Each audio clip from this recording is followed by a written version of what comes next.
ರಾಮಲೀಲಾ ನಾಟಕದ ಸಂದರ್ಭ ವಾನರರ ವೇಷ ಹಾಕಿದ ಇಬ್ಬರು ಕೈದಿಗಳು ಸೀತಾಮಾತೆಯನ್ನು ಹುಡುಕುತ್ತಾ ಹೋಗಿ ಜೈಲಿನಿಂದ ತಪ್ಪಿಸಿಕೊಂಡ ಘಟನೆ ಉತ್ತರಾಖಂಡ್ ರಾಜ್ಯದ ಹರಿದ್ವಾರದಲ್ಲಿ ನಡೆದಿದೆ.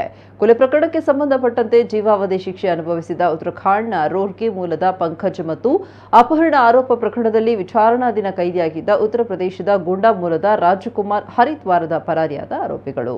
ದಸರಾ ಹಬ್ಬದ ಹಿಂದಿನ ದಿನ ರಾತ್ರಿ ಉತ್ತರ ಭಾರತದ ಎಲ್ಲೆಡೆ ರಾಮಲೀಲಾ ಕಾರ್ಯಕ್ರಮ ನಡೆಸಲಾಗ್ತಾ ಇದೆ. ರೋಷನಾಬಾದ್ ಜೈಲಿನಲ್ಲಿ ಪ್ರತಿ ವರ್ಷ ಇದೇ ದಿನ ಕೈದಿಗಳಿಗಾಗಿ ರಾಮಲೀಲಾ ನಾಟಕ ಆಡಿಸಲಾಗ್ತಾ ಇದೆ. ಕೈದಿಗಳೇ ನಾಟಕದ ಪಾತ್ರಧಾರಿಗಳು. ಅದರಂತೆ ನಿನ್ನೆ ರಾತ್ರಿ ರಾಮಲೀಲಾ ನಾಟಕ ಆಯೋಜಿಸಲಾಗಿತ್ತು.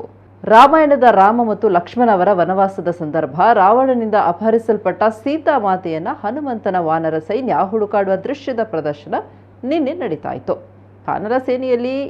ವಾನರ ಸೇನೆಯಲ್ಲಿ ವಾನರ ವೇಷ ಹಾಕಿದ್ದ ಕೈದಿಗಳಾದ ಪಂಕಜ್ ಮತ್ತು ರಾಜ್ಕುಮಾರ್ ಇದೇ ಅವಕಾಶವನ್ನು ಜೈಲಿನಿಂದ ತಪ್ಪಿಸಿಕೊಳ್ಳಲು ಬಳಸಿಕೊಂಡಿದ್ದಾರೆ.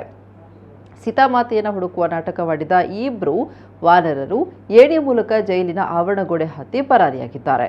ಈ ಸಂದರ್ಭ ಪ್ರೇಕ್ಷಕರಾಗಿದ್ದ ಸಹ ಕೈದಿಗಳು, ಜೈಲು ಕವಾಲುಗಾರರು ಮತ್ತು ಇತರ ಸಿಬ್ಬಂದಿ ನಾಟಕವನ್ನು ನೋಡುವುದರಲ್ಲಿ ತಲ್ಲೀನರಾಗಿದ್ದರು. ಸೀತಾಮಾತೆಯನ್ನು ಹುಡುಕಲು ಹೋಗಿದ್ದ ವಾನರ ಸೇನೆಯ ಸದಸ್ಯರಲ್ಲಿ ಇಬ್ಬರು ವಾಪಸ್ ಬಂದಿಲ್ಲ ಏಕೆ ಅಂತ ಪರಿಶೀಲಿಸಿದಾಗ ಆ ಇಬ್ಬರು ತಪ್ಪಿಸಿಕೊಂಡಿರುವುದು ಗೊತ್ತಾಗಿದೆ. ಜೈಲಿನಲ್ಲಿ ಕೆಲವು ನಿರ್ಮಾಣ ಕಾಮಗಾರಿಗಳು ನಡೀತಾ ಇದ್ದು, ಅದರ ಪ್ರಯೋಜನ ಪಡೆದು ಇಬ್ಬರು ಕೈದಿಗಳು ಪರಾರಿಯಾಗಿದ್ದಾರೆ. ತಪ್ಪಿಸಿಕೊಂಡಿರುವ ಇಬ್ಬರಿಗಾಗಿ ಶೋಧ ಕಾರ್ಯ ಮುಂದುವರೆದಿದೆ.